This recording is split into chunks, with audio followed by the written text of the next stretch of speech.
Xin chào các bạn, chào mừng các bạn đến với kênh Hùng Chế Tạo. Hôm nay mình sẽ chế mô hình xe cần cẩu điều khiển bằng công tắc 6 chân kết hợp với bộ lọc ghép mô hình kỹ thuật. Về phần chuyển động của xe, mình dùng một động cơ giảm tốc 120 vòng trên 1 phút và xe có thể chạy tiến và lùi thông qua công tắc điều khiển. Về hệ thống tơi, mình dùng một motor 7,5 kết hợp với 2 trục rong rọc. Dây kéo mình dùng dây dù để kéo. Để nâng cần cẩu, mình sử dụng 2 xi lanh y tế loại mới chưa sử dụng để đảm bảo an toàn. Ở đây mình đã bơm nước vào trong xi lanh giúp lực nâng khỏe và hoạt động tốt hơn. Tiếp đến là phần tay điều khiển. Ở tay điều khiển này mình sử dụng 2 cục pin Li-ion 18650 kết hợp với 2 công tắc. Ở đây công tắc mình sử dụng là công tắc 6 chân 3 trạng thái, có thể đảo chiều motor, chạy tiến và lùi. Và bây giờ mình sẽ test thử.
Và bây giờ chúng ta bắt đầu lắp ráp nhé.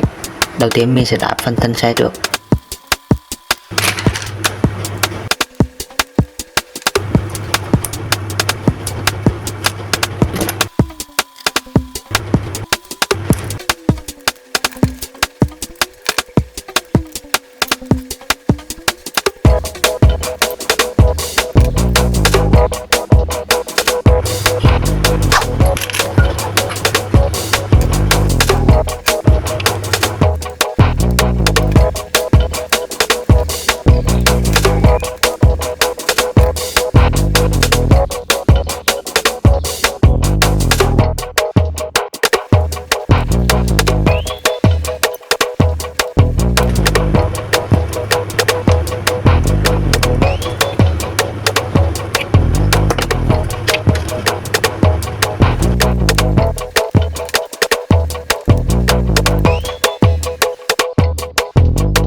Vậy là mình đã chế tạo thành công mô hình xe cần cẩu từ motor mini kết hợp với bộ lắp ghép mô hình kỹ thuật rồi.